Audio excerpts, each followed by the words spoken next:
You're listening to Nerds Out of Water with Michael Lobb and David Kemmis.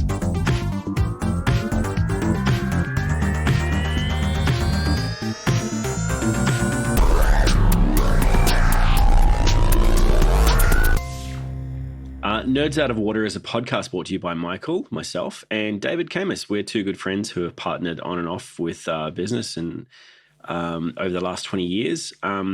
David runs a company called One Bright Cloud, where he heads up a team of techs and futurists looking at autonomous vehicles, AI, and digital transformation as a prerequisite for Industry 4.0.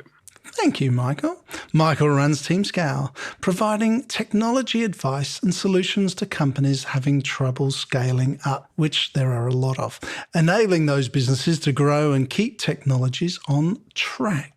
We challenge our own perspectives and try and see things from each other's perspective. You don't need to agree, but after listening to this show, I am sure you will have your own opinion. So, David, it's been a weird couple of weeks. Like, New Zealand is opening back up. Vietnam is already way opened up. Yet here in Australia, we're still, Queensland's still locked down a little bit. And the rest of the world on the other hemisphere seems to be breaking a bit. How are you doing?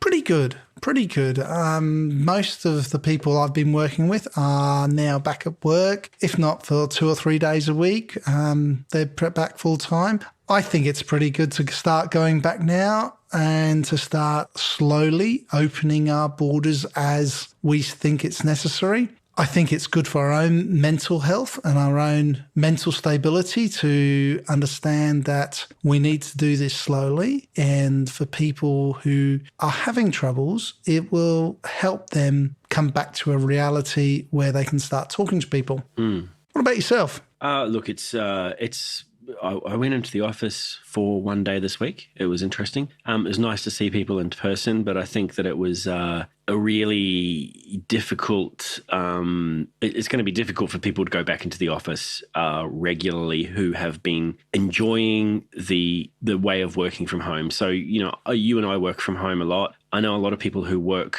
from their own homes or from places where they're on their own, and they're quite happy with it. Those sorts of people who have been working like that are going to find it difficult to go back into an office environment where they have to share space with other people and they're being interrupted daily or hourly or every minute.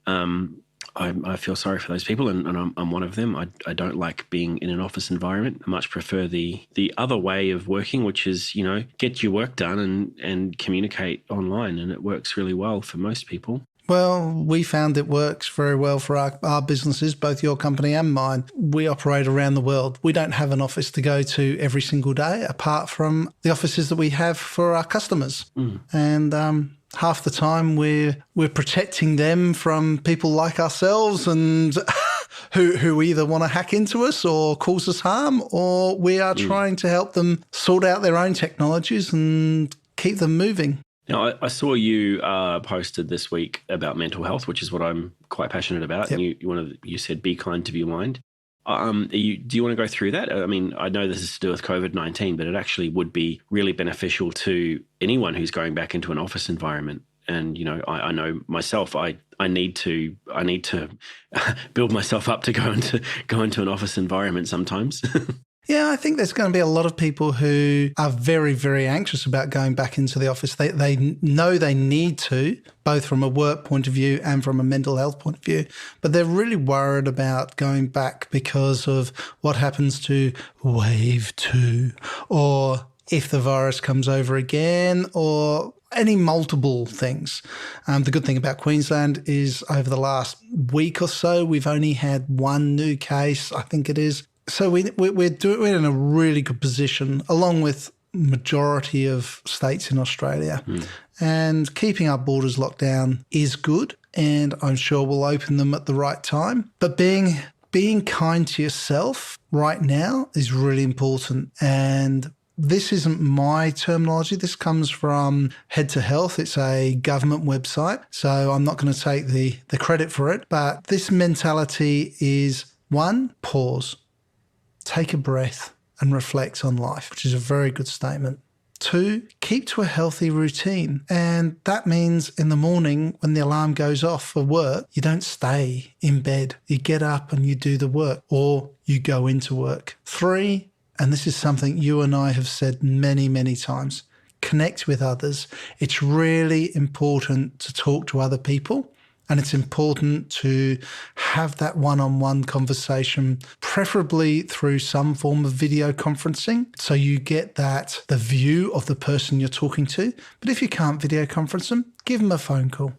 4, be kind to yourself and others. And again, that means look after yourself, look after your body, have a bit of exercise, walk around the block, walk around the house. I know that yesterday I walked around the house to get my steps up because I've really mentally been forcing myself to do a number of steps a day to keep my own wits about me, because I haven't been doing the walking around the city where I usually get up 10 or 15,000 steps. I've been in my own house and I'm not been visiting customers. I've been Skyping them. So be kind to yourself. Look after yourself and what you're doing. And finally, reach out. If you are struggling, reach out to a coworker, reach out to someone who knows. And there are plenty of places online that you can get a phone number for, and reach out to one of those and speak to them. Yeah, I'd heavily recommend Beyond Blue. They've done wonders for many people I know. 1300 22 4636 is the number. I'd reach out to them. Say that number again, please. 1300 22 4636. Thank you. Or you can go to beyondblue.org.au. Great. 2 of the other things you mentioned there, like our routine is really important. I mean, I've been way out of whack with my routine over the last few weeks. I was in a really good routine working from home, but then a few personal things happened and I got to the point where, my routine is really out of whack. I used to go to work, go for a walk at 5 o'clock in the morning in order to get to work by 7:30. Now it's dark until 6:30. So, how do I get out of bed when it's dark? Well, I've been trying to force myself to do it. And part of that is so that I can go for a walk. And I, like you, I try to get my 10,000 steps a day. That's really important. It's really important because I use an app that actually earns cryptocurrency based on the number of steps you do per day. And you can use that cryptocurrency to, donate to worthy causes. So it's a really good investment. And walking 10,000 steps a day is, supposed to be really healthy for you. So unless you trip over the curb. And stretch. Do you stretch? I do stretch. I stretch a lot. Well, I stretch every time my little Samsung watch tells me to stretch. I have been absolutely doing that rigidly, that every time. Are we going back to the watches again? No, we're not going to go down the Samsung Galaxy watch. But when it tells me to do it, I make sure that I do stretch because I know that I haven't been. But while the kids were at home and doing homeschooling, I had to do stretching and exercise for 20 minutes at 8:30 every single morning. Why is that?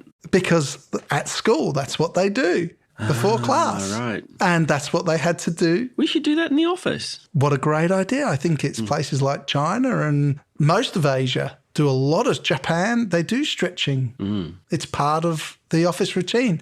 I've seen pictures of hundreds of office workers standing outside stretching before they go into work. Yep. No, but it's very important. Stretch before you start exercising. Yeah. Very good points. No, definitely. The other thing I have been doing a lot of is to bring us back to the tech space, I have an app called Headspace. It's a really brilliant app, and if you there's many guided meditation apps out there. I find Headspace works for me because it's really about just being yourself and being in your own mind for a little while. It calms me down. It gives me 10 minutes a day to actually just stop and think about or not think about things. And that to me is brilliant. It really does provide a lot of benefit. Do you have anything like that? I actually don't. I know that I have family members who use podcasts similar to this for going to sleep at night. And there's one particular podcast I wish I could know. I knew the actual. Is that podcast your pitch last week? My pitch last week? I can't remember. The one where you gave a pitch and it was like, oh, God, David, this is going on for years.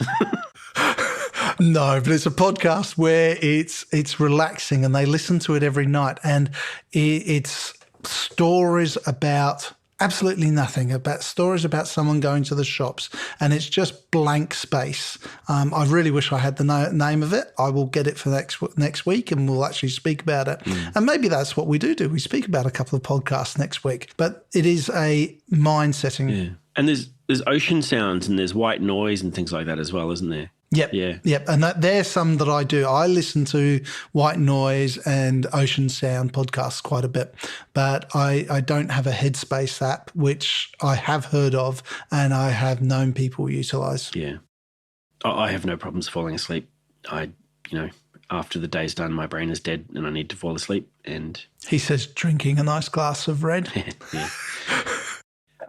Look, I want to talk about something else. We've all been in. There's a lot of bad press about Facebook at the moment. Mm-hmm. There is. Facebook are not the golden child that they used to be. However, and this is a really controversial topic, but Facebook are actually helping crime agencies find child predators.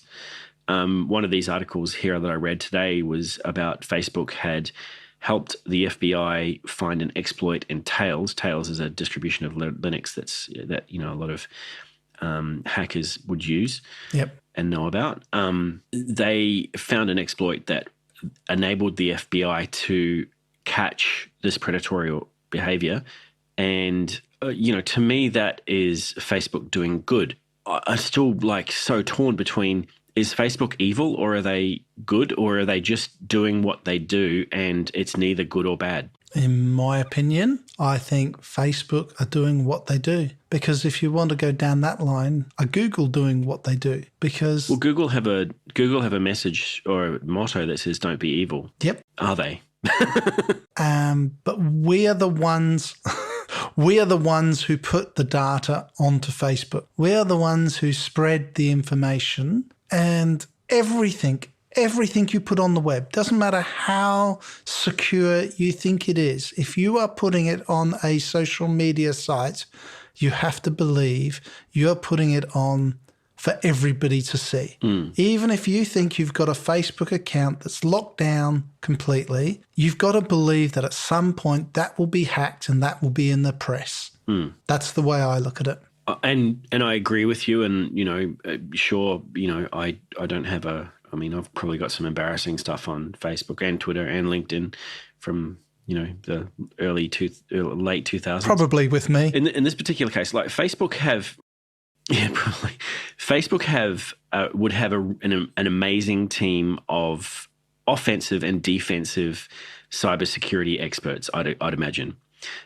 Maybe even better than some of the governments in the world, I'd suggest, because, really Facebook are one of the Facebook and Google and Microsoft and Amazon are probably, the top four in terms of, tech abilities and stuff like that. So Facebook having this team of offensive and defensive cybersecurity people means that they can actually contribute to finding unethical behavior, in this case, child exploitation, which is abhorrent. My concern is at what line, where do they draw the line to that? Where do they draw the line to saying, well, we're going to help the FBI find this person who we think is a terrorist, but maybe isn't?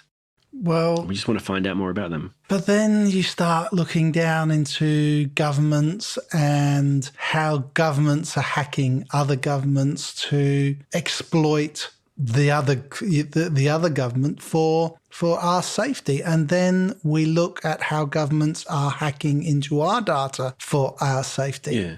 Where do we draw the line? So that's their job. That's not Facebook's job. No, that's not. No, I agree. Or do I agree?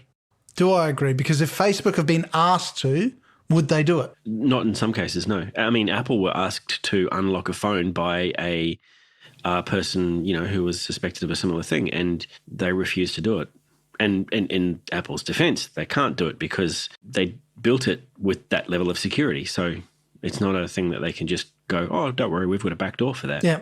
In this case, Facebook have gone, you know what, we've got the talented people. We can probably help you with that. And then there's, governments I know are capable of this and in some ways tasked with this by the people of the country. Yeah.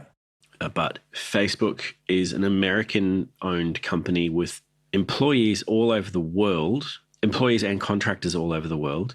They're not a defense agency for the US government. Yet. It's kind of like a 50-50 thing. Like, yeah, they did a good job in this case, but they might do a not good job in another place, or a job that actually exploits someone in another case. Yes. Yeah. And, it's hard, isn't it? It's really hard. It's a hard one. I agree. I'm 50-50. I think Facebook are just doing a job, and I think that we are the ones who are providing the information freely. Yeah. So if the US government came along and said, oh, we want to shut down Australia, let's just say, and Facebook said, oh, yeah, we've got the talent to do that, are they just doing a job? Yeah. That's not right. No. And I mean, there's been a lot of other, I won't say abuse of power, but just the use of power to threaten to shut down Twitter by a narcissist who shall remain unnamed, when Twitter said that they would fact check his tweets. And yeah, I think they should. If he doesn't, he signed the terms and conditions. That's right. And if he tweets something, that person, that person, or any person of power who are putting up inflammatory or known to be fake news or known to be incorrect information, I think they should be removed. I think their tweets, their Facebook posts should be reviewed. It's very important that our kids today know that every action has a consequence. Well, look at the smallest level of this. How many messages do you get a day saying, oh, today's the day that Facebook is going to change the rules and all of your photos will become public and all you have to do is post this into your timeline.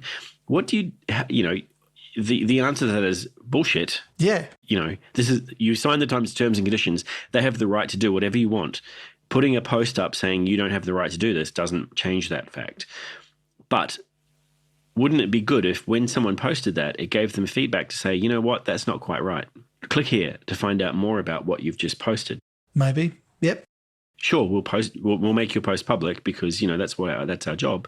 But hey, take a look at this. Here's the opposing point of view, and maybe we can swing your opinion towards. And I guess that's what the problem is. It's maybe we can swing your opinion towards what our opinion is. And that's something. So two things there. One, I think everybody should occasionally, once every couple of months, once every 6 months, should download their Facebook data and have a look at it and see what they've actually put up through that year. The other thing that really does worry me, and this comes on to a bit of AI, is Facebook have the capability of only accepting positive or negative tweets, statements. And they can change the reaction. And they've trialed this. Actually, I can't remember where they trialed it, but they trialed this in a city where they only allowed positive statements to go up. Yeah. They didn't hide them. They just pushed them down the Facebook feed. Down the algorithm. And is that correct? Should you just post everything as it comes up, or does Facebook have the right to be able to change almost consequences? Let's take this back to the age of the philosophers in Greece, where, David, you would come to me with an opinion of, the Earth is flat, Michael. We know this for a fact. It is definitely a fact. I've got evidence. And Michael would say, I'd like to debate that because here are some diagrams that I drew, and I'd just like to bring this fact to light. And we'd all have a discussion about it, and we wouldn't make a decision on it. We'd just say, I understand your point of view. And we don't have that now. We don't have that, do we? No. We just go, here's my point of view. Gone. And I would have said it's flat. And Facebook would have altered your statement to be, I have a point of view. It's heresy. Don't listen to this guy. Here's a link that says the earth is flat. Facebook would have changed it to, I have a point of view. I have pictures to provide evidence that you're correct. David. I mean, you know, looking at the other person's point of view, I mean, I you know, what I'm like musically, I don't necessarily enjoy the top 40. I don't listen to radio. But every now and then I'll check out the top 40 because I know that there are talented musicians. I know that there are amazing producers. I know that there's brilliant songwriters, and listening to the top 40 listening to top 40 music as an antithesis to what I like provides me a gamut of understanding. You know, I know what that sounds like. So therefore it makes me appreciate the music that I like better, which is obviously Gregorian chants. Lovely. Lovely. Anyway. And if we look at Google have got a Hong Kong situation. They also had a Chinese one for a very short time. They spent a lot of money trying to get into China. They were accepted into China, and then China changed their mind. You know, where do you get off? And now if you try and Google on China... Sorry, I just put you off, didn't I? So start from now. Now, if you Google from China. Now, if you Google from China, I don't know what you get because they have their own search engines and they remove anything of conspiracy out of it. In actual fact, facts out of it. Or anything that's anti-government. Anything that's anti-government, yep. That's fine. Yeah. And you know, that's they are a country that owns their own country. They want to do their own thing, and that's their capability, I guess. So what we've got to try and understand is that everyone has different methods of managing their own data. Yep. And I'm not going to say people, but their own data. And in China's case, they can do what they like. You know, they're a sovereign nation. Sovereign nation, is that right? I don't know. They're a nation of their own. They can choose to do what they want with how they want to do it.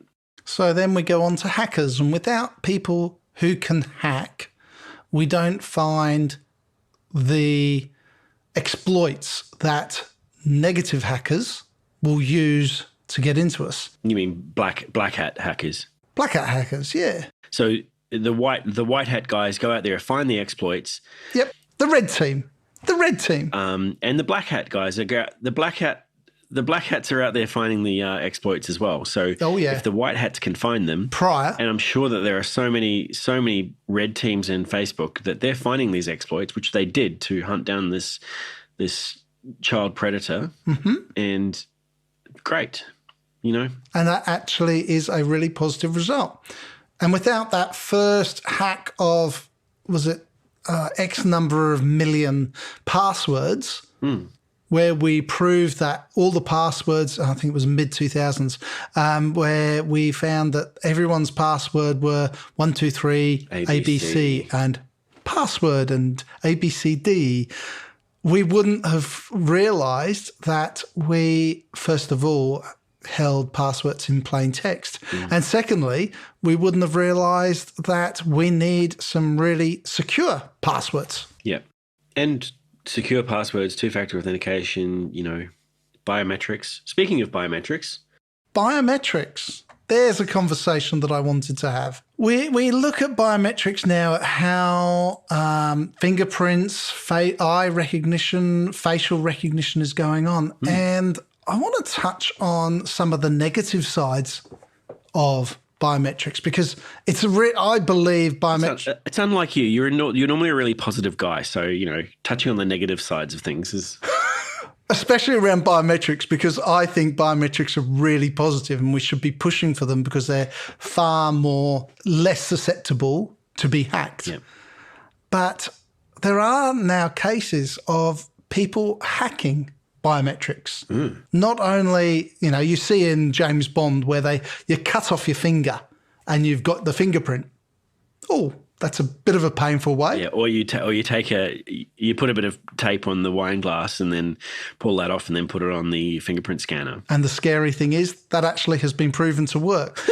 But more to the case is people are hacking into biometric systems and changing the facial algorithm and the biometric fingerprint algorithm of the individuals. Replacing it. So now our thieves are thinking ahead of how we're getting, and they're removing your fingerprint. Yep. They're removing your data, and they're becoming somebody else. And there's been a few cases specifically over in the US recently where stolen data template has really come about. What do you think? Look, there you go. I threw you in. It's kind of like a really tough one because I've not been around biometrics so much. So when I say that, I use a fingerprint scanner on my phone and my laptop, but that's it. I did have an iris scan for a client once where I had to use my eyeball to open a door and an eyeball to open the door to go out as well, which was interesting. But I've always relied on old-fashioned RFID, which can be easily hacked, or passwords or different levels of authentication. Hold on. Let's go back. Did you say RFID? The old swipe cards is, 90% of offices have them, I'm sure. The old swipe cards, 90% of offices have them. And they also have a little picture of the person on the front of them. And I reckon they're the most insecure things out because you can just walk in. Yep. You can scan somebody as you walk past them. You can lay that onto another card, which happens to have your picture on it. And, of course, if you want to break in, you've already got a photograph of a card. So it now looks real, and now you're in the building. Even so, they're all very consistent. Like, just make one. When they ask you, oh, no, I'm a contractor. How many have you got lying around? Have you got any lying around? Yeah, about 15. Well, I've still got their cab charges that don't exist anymore. So Do we want to admit how many we've got lying around? Yes.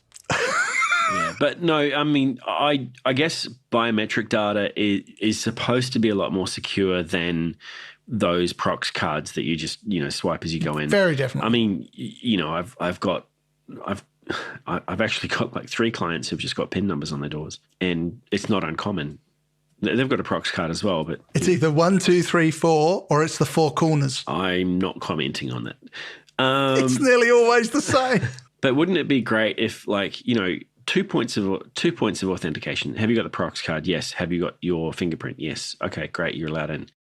Does that make it inconvenient for people? Yeah. You go to the toilet, you got to come back in. Oh my God, that's a pain in the ass.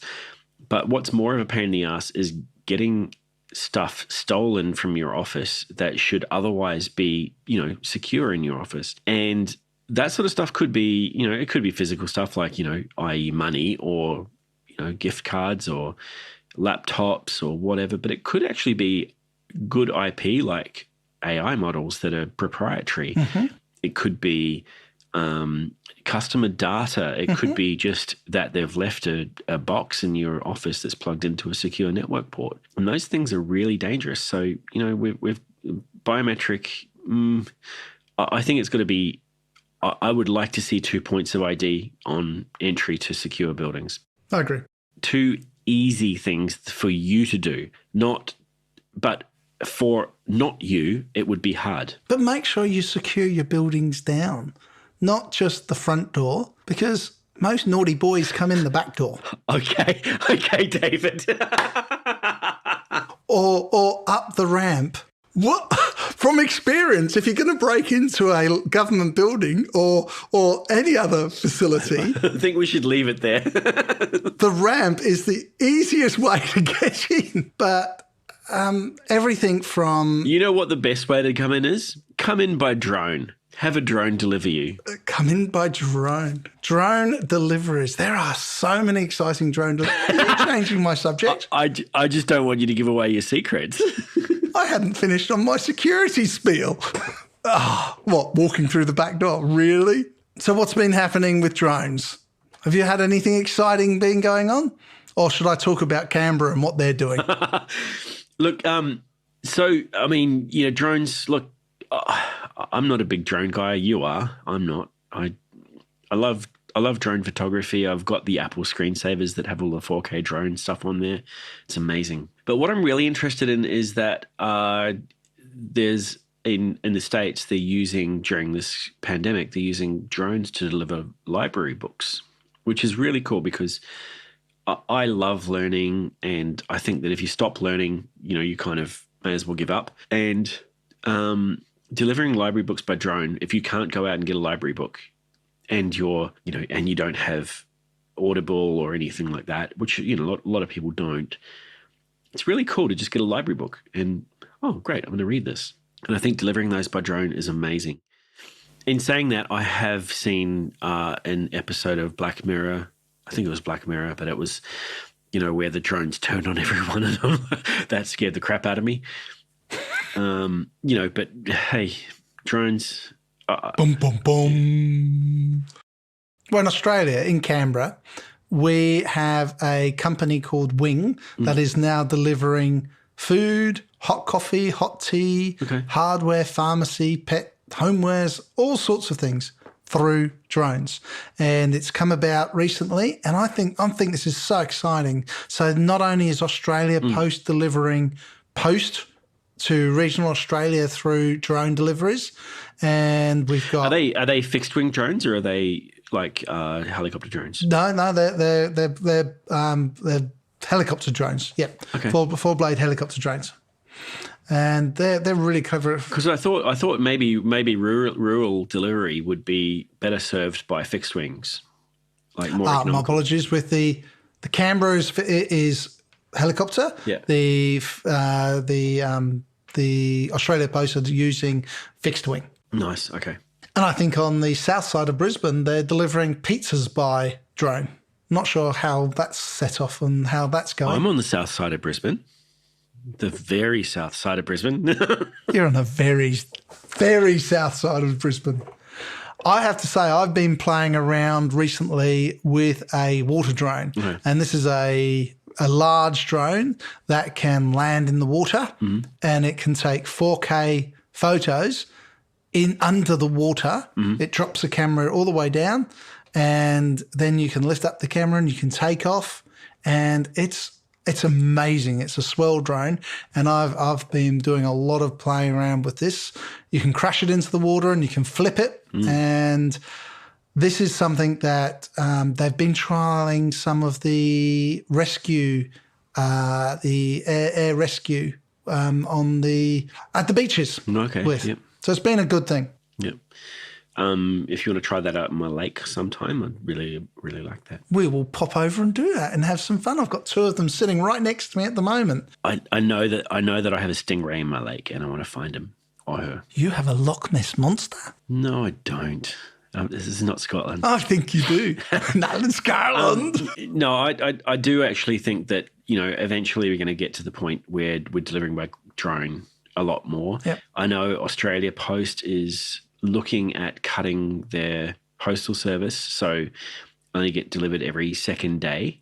And of the 4 posties, one will do two rounds, I think, and then the other one will do the other 2 rounds, and then one will do larger parcels, and then the 4th one will be laid off, which Oh, they haven't said anybody's going to be laid off. Yeah, I know, but they've said they're not going to replace them. Well, be careful. They've been talking about this for a long time. This isn't just recently. No. Prior to COVID-19, Australia Post were really struggling because no one was using the postal service anymore. In fact, I'd imagine that Australia Post is doing a lot better now. Yeah, all of a sudden, Australia Post everyone has said, yes, we need Australia Post. It's very vital.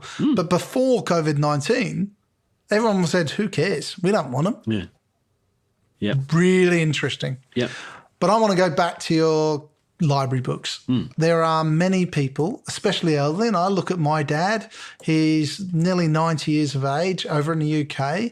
He reads He doesn't do Facebook. He doesn't do anything. You're lucky if I get him on the phone and I can talk to him on Skype without talking to his ear. But he is doing it a little bit miserly. But he likes books. I think this would be awesome for him right now, as he's not allowed out the house. Yep, I agree. And I think that's the kind of demographic that we're looking at, is those people who don't do technology. You know, if it were me, I'd be reading ebooks or I'd be listening to Audible or whatever. But there are people who actually like the physical touch of books. And don't get me wrong, I love the smell of a book. Reading a book, I can do it online in hard copy. I can listen to it while I'm walking. I've actually been listening to fewer books since I've not been going to various offices around the place and less driving. So because I used to listen to a lot of audiobooks. So when I was driving, I'd be listening to an audiobook. And then since I've not been driving for the last 2 months, you know, not only has my petrol bill gone down, my audiobook bill has gone down. I'm glad of that, because I've never had audiobook, but I've noticed that somehow over the last 3 months, while I've been looking at what books to read, I've managed to set myself up an audiobook account, and it's now taking money out of my account by error. So I've obviously clicked user error, as in a David did this error. I've obviously said, let me have a look with my free login. I do not have a glass of whiskey around me, so I cannot confer that one. Not good. Yeah, by error, user error. Is it an ID10T error? It is. or is it a whiskey error? Yeah. Anyway, look, it's been good to talk to you again, David, and I think we should wrap it up there and move on to the looking forward to our next podcast. We do have some really cool people we're talking to in the next few months. So please subscribe using your podcast software. You know, just click the subscribe button wherever that is on your screen. It'll be somewhere. We also would love you to make contact with us and tell us what you'd like to listen to or like us to talk about. David's Twitter account is @DaveWith7. That's the numeral 7. And I'm Michael Lobb, MichaelLobb. And as we started with Facebook, you should also go and have a look at the Nerds Out of Water Facebook page. I know. We actually have a Facebook page now. We do indeed. You can actually look at it. You can actually see all of our previous podcasts, including a few interviews that I did, a few interviews that David's done, some really random discussions that David and I have had. But, you know, go and get on there and comment and send us your feedback. We'd love to hear from you. Thank you very much for listening, everyone. Bye. Bye.